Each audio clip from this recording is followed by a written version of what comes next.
All right, good morning, everybody. It is the 26th of January. I just finished about fasting for around 36 hours. I'm not really counting because it's all good. I did basically a day and a bit.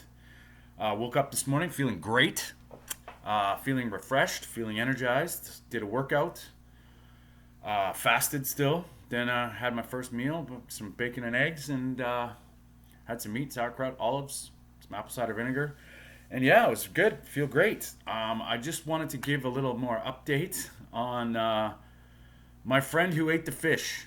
Now it's a little bit more deep, but yeah, it's the next day. The next time I saw him after that, not only was he telling me how the salmon changed his whole the way he's thinking and his focus, and obviously it had to do with the omega threes that he's probably very hasn't been converting or hasn't been getting through his diet. So the salmon made a difference right away. Well, I wanted to give you the little backstory on him. Okay, he was in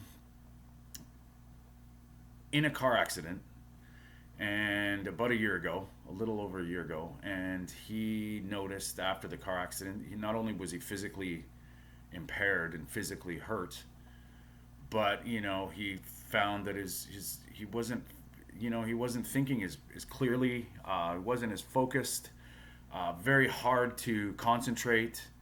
A lot of little things that we take for granted were happening to him, and he didn't know why. He's been going to the doctors, he's getting acupuncture, massage therapy, treatments, and this has been going on for a year. And not only after he had the fish did he start to feel better, but because he is mostly vegetarian, you could say.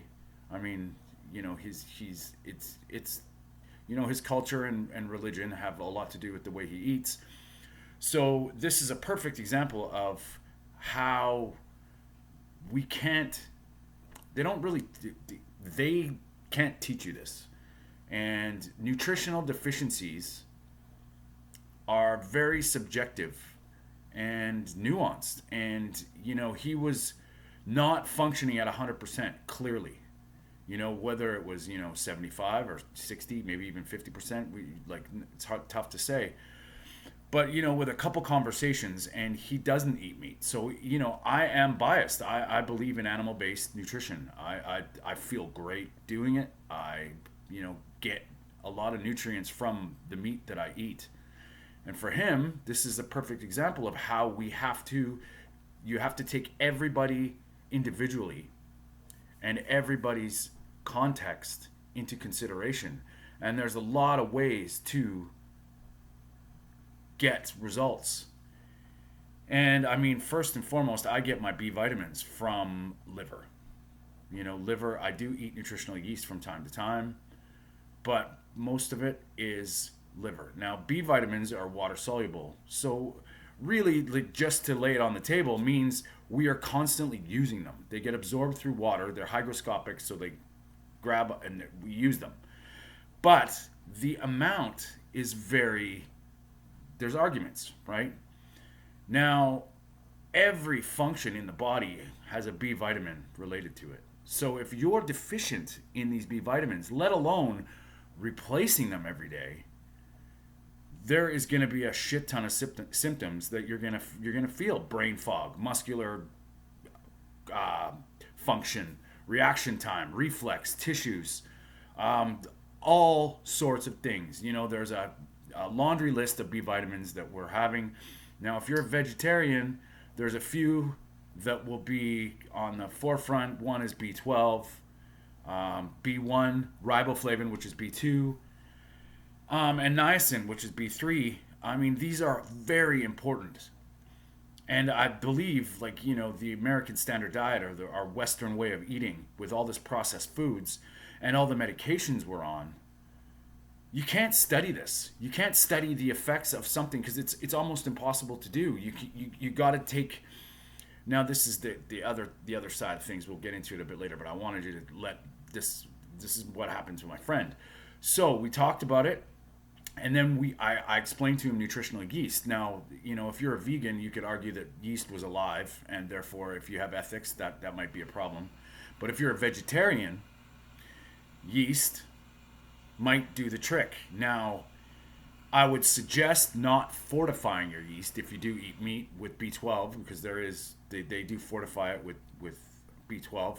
But for somebody who is completely vitamin B deficient, this could be a difference maker. Now, when he had nutritional yeast, 1 tablespoon, he noticed significant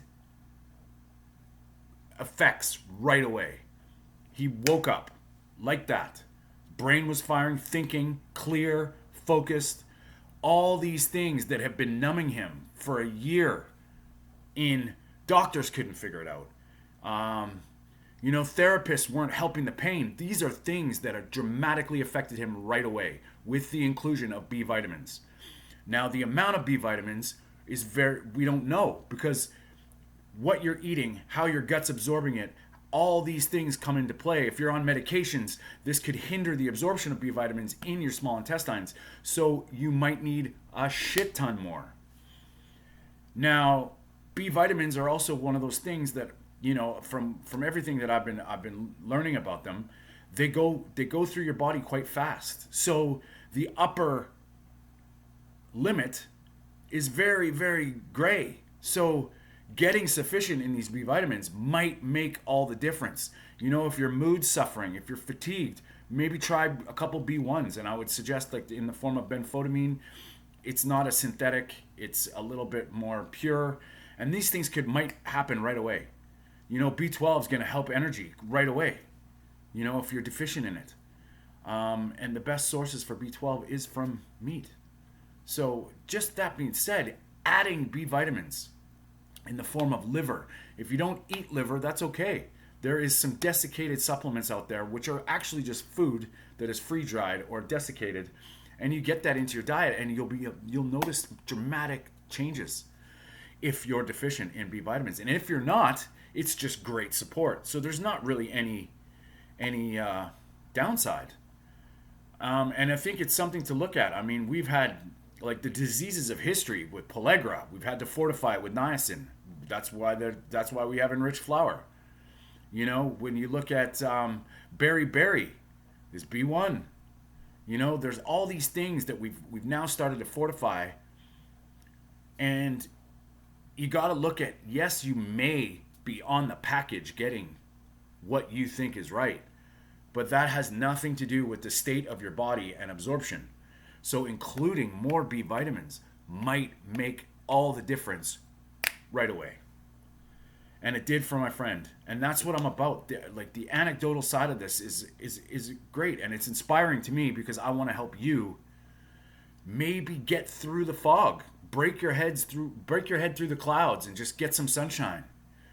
And it's little things that just are overlooked in our Western way of eating that might make all the difference in your life.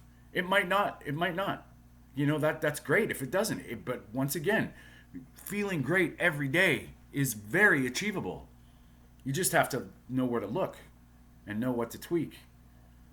So for somebody, myself, eating the nutritional yeast might be just a support, or a, covering your own ass or covering your tracks. But for somebody who is very depleted in B vitamins, might make every difference in their lives on a day-to-day level. And that's something that you don't want to take your foot off the gas, because we need those vitamins. They're essential for functioning in all aspects, and I will break them all down.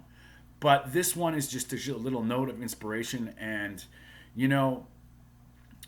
these things can happen. And if you just take a step back, look at what is going on, and then you make adjustments according to the way you are living your life right now. It doesn't have to be extreme, but certain things are definitely needed, and little interventions can help just keep building up your health.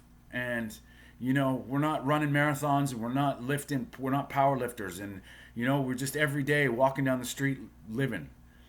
And these things can make a difference dramatically. And I found it so, I was blown away, and I'm inspired, and I want to help people find these little things that can possibly make a huge difference in their lives. And it's really, really kind of, it's when all the lights are out, it might be something as simple as including something into your diet just to get you back and push it up. So that's all I wanted to share. The importance of B vitamins and the dramatic effect it can make on your life. So yeah, that's it, guys. And I'm proud of my friend Harmon, and I wish him all the best. And we're gonna keep talking. This came from two conversations about nutrition, and he figured out that he needed to fill some gaps, fill some holes. It's that simple. And when your body is super deficient in something, we can survive. We're very good at adapting and surviving. We make our bodies compensate for these things, and just including them back into your diet, or into your way of eating, huge. Always from food if possible, but then you can look at the supplement side of things too. And if you try it and it works for you, that's great, and that's what I'm here for. And if anybody needs some help, I would appreciate you guys sharing these videos. If you find somebody that might need it, or you want to have a conversation, I'm open to it. I'm here to help, because I just want to change the way that people think about what we need to do and how we're eating, and how our lives are affected. And I can't express how well I feel and how great it is to be alive every day. And that's magic, man. That's magic that I think you can get, and everybody should be able to. They have the right to feel great, and that's what I'm here to do. So comment down below if you want me to talk about some things, or if it can help you out, if you have a question. Also, don't be afraid to email me. I'm very open to helping anybody that needs help. All right, guys, have a great day. Stay strong.